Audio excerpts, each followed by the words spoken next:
देखो, मैं आज बजट अभिभाषण पर चर्चाएं हो रही है और आज सबसे पहले बजट अभिभाषण पर हम लोग ने जैसे पहले भी कहा था कि सरकार जिस पद चिन्ह पर चल रही है, जिस तरह से काम कर रही है, वो केवल कागजी आधार पर तैयार किया हुआ विकास के मापदंडों को और आंकड़ों को केवल जनता तक आपके माध्यम से परोसने का काम कर रही है, इससे ज़्यादा नीड बेस जो आवश्यकता है राज्य के लिए 3 साल बीत गए हैं, कुछ महीने शेष अब गिने बचे हैं इनके।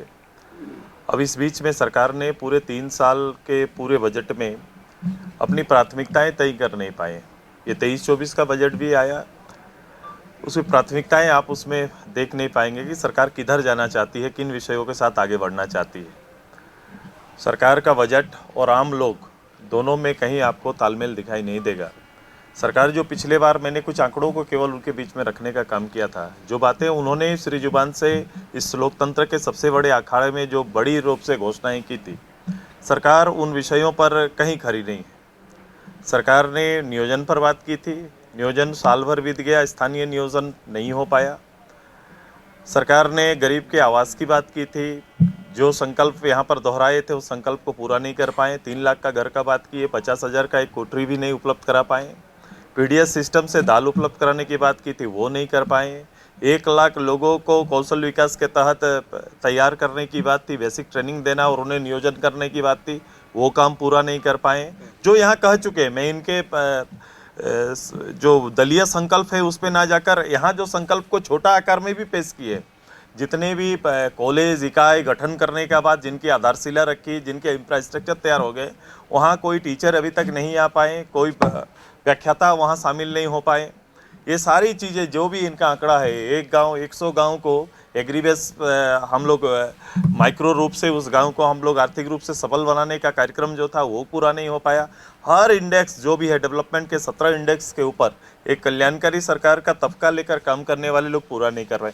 उसमें भी सबसे बड़ा विषय है, जिस मेजोरिटी आबादी के ऊपर ये चर्चा हमेशा करते हैं, जिसकी दुहाई देते हैं और जिसके वोट को एकत्रित करने के लिए दिन रात बात करते रहते हैं, आज उसके बेस को कमज़ोर करने का काम कर रहे हैं। हाँ, मैं उल्लेखित कर रहा हूँ कि शिक्षा जैसा विषय जो शायद सबसे ज़्यादा आवश्यक है, और 3.5 लाख जो खाली पदों को दिखाया जाता है उसमें 2.5 लाख पद केवल शिक्षक के पद है, जिसको प्राइमरी से लेकर हाई स्कूल और फिर ग्रेजुएट संस्थाओं तक फुलफिल करना है। आप बेसिक झारखंड का बेस के साथ अन्याय कर रहे हैं। अगर किसी प्रदेश के निचले तबके के इकाई में अगर प्रभावी रूप से शिक्षा प्रणाली को लागू नहीं कर रहे हैं, तो आप आने वाले जनरेशन के साथ कहीं ना कहीं धोखा कर रहे हैं।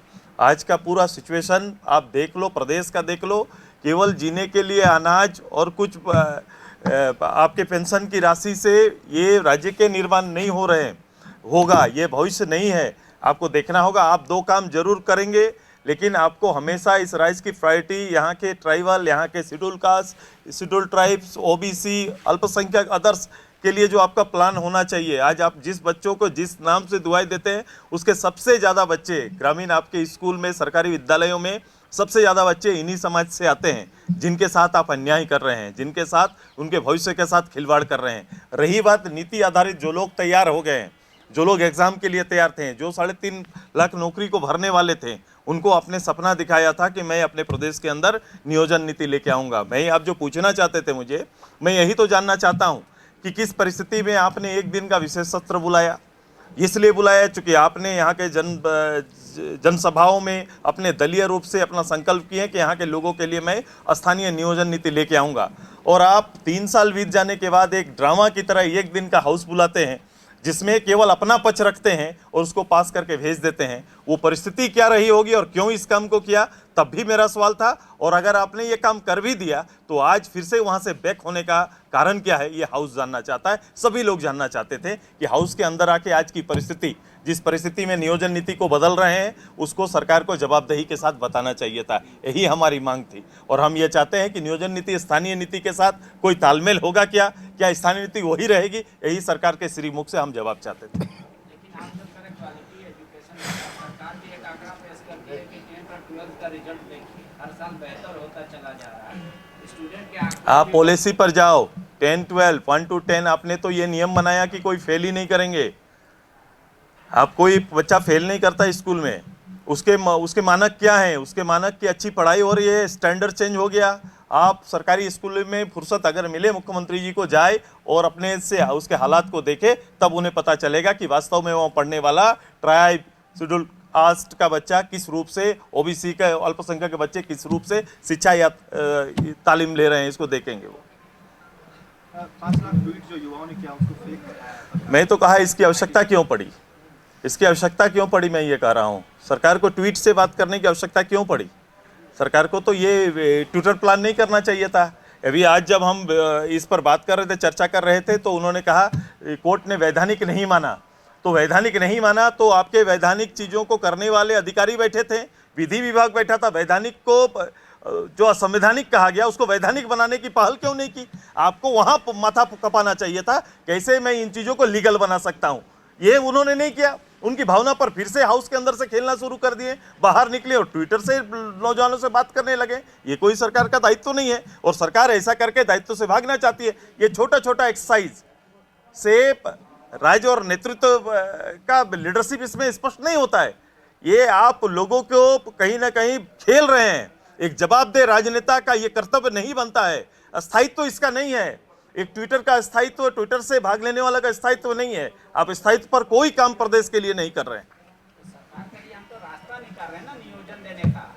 हम नहीं तो अगर बीजेपी का साथ मिले हमको तो हम कह दिए हैं कि हम 32 के पक्ष में और 32 आधारित गतिविधियां। यही झारखंड आंदोलन के साथ भी हुआ था। झारखंड जब अलग राज्य के लिए लड़ाई चल रही थी तो विषय तो वही रखे थे, लेकिन हर बार समझौता यही करते थे। वो निश्चित हुआ कि एनडीए की गवर्नमेंट आई, तब जाके ये संभव हो पाया। एक कमिटमेंट पूरा हुआ, तब जाके ये संभव हो पाया था। अन्यथा आज भी अलग राज्य की लड़ाई हम लड़ते रहते हैं। विधायक का भावना था सैलरी मुद्दे पर विधायकों की, कई विधायकों की राय है कि वाकई में महंगाई प्रचंड हो गई है और लिहाजा विधायकों को मिलना चाहिए अच्छी सैलरी बढ़नी चाहिए। विधायकों की सैलरी बढ़नी चाहिए। भानु प्रताप शाही उठाए हो सकता है इसका तो ये भानु जी के मात्र कहने से, एक सदस्य के कहने से नहीं होगा। ये मूल्यांकन का चीज़ है। वेतन का आधार क्या है, वेतन क्यों बढ़ता है, उसका जो आधार है सरकार उसमें मूल्यांकन करेगी। thefollowup.in. Like, share, and subscribe. www.thefollowup.in